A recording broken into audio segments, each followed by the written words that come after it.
Like I said, discipline is a non-negotiable, and I think we're in the fortunate position there is a lot of great props in the country, a lot of youngsters coming through, and I wasn't happy with his discipline as well and his conditioning. And I've said to him, Trevor, you've become a Bok now, that's the easy thing. You need to work on this and get better, because there's a lot of competition in that position. So, but we're saying that he's a great guy. The team loves him.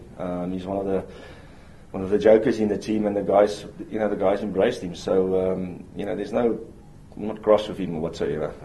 It's not going to count against him for the rest of his life.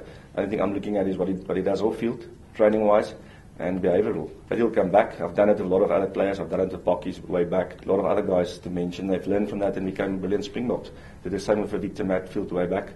So it's not an exception. That's just, I know what I stand for, and I can't bulge on that. I am disappointed. And I don't want to get in too much there, but I am disappointed because I could have understood if I didn't speak to him. The first time he was late, I said to him, you would have been in the 22. You're not going to play because you were late, and you were late for a video session. And then I was disappointed because just before we left, I've said to him again, Trevor, go to your room now. We'll see you tomorrow. You're going to learn from this. This is a learning curve for you going forward. You're not going to play on tour. And I'm going to keep it between us. And then, we learn from that. And then, the next day, he was late on the flight and phoned to meet the team on the airport, and we can't because you're under so much pressure, and the coaching team, and especially the operations team. You can't have that in World Cup or wherever. Every single guy should look after his own discipline, and I just believe if you make an exception, then a team will know where do you stand in. So I've always been strict on discipline, and I'm never going to step down from that. I just want to make it clear cut, I'm not cross with Trevor. I just believe it's a learning curve for him, and it's the best for him now to, in a sense, wanted to keep it away from the media. But I think, it's also right for Trevor to face up now, and that's the only way he's going to learn, because he let a lot of people down.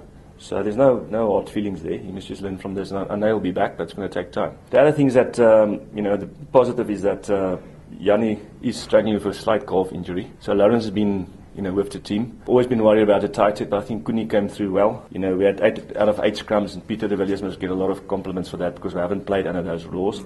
And I thought Kuni did well in the tight set, and they experienced back, and they got 1 out of 5 scrums. So I was very, very happy with the discipline there. And just revert back to discipline. Our discipline in the scrums were brilliant. We didn't go down, didn't concede penalties there. So happy with Adrian. He knows where he stands. He's been with the team before, and he was elated to join us this afternoon. I'm very big on discipline. I think there's a team culture that we've set together. Trevor was late arriving in Johannesburg, and I said to him it's unacceptable. And then he was late for the video session. I said to him, Trevor, this is the last time. And just after our team meeting, I said, Trevor, I'm going to take you with, because of disciplinary reasons, you're not going to play, but I really believe in him. He's a youngster, and I must also say he's a great team guy. The guys love him in the team. And I said to him, Trevor, you need to look after your discipline, otherwise you can't play for South Africa, because I can't make exceptions. And then he missed the flight. And I've just said, I have to set the example, especially young players coming through. And the great thing about this team, we never had any off-field incidents up till now. And if you look at the injury count, or penalty count, we only conceded 4 penalties. So I've always been a big believer, if you're not disciplined off the field, you can't be on the field. And, what's good for the one player is good for the rest. But he's a quality player. The one thing when I said about Trevor, he accepted it. He was very open-minded and said, listen, he knows he's started up, and he will work hard to come back. And, there's no crutches there. I believe he's a great player, he's got a great future, but I just believe if I keep on making exceptions, you won't learn from this. And I've done that in the past where I usually help players, and then at the end of the day, it wasn't to their benefit. So he will definitely be back, but you need to learn from this, and that, for that matter, for the whole team. It's also like a guy like Deon Greyling, which I also feel for, make the same mistakes. And I said to him, Deon, if you don't sort out your discipline, you can't play for the Boks. So it's a clear-cut message. The whole team know where they stand. I won't deal with ill discipline on the field and off the field.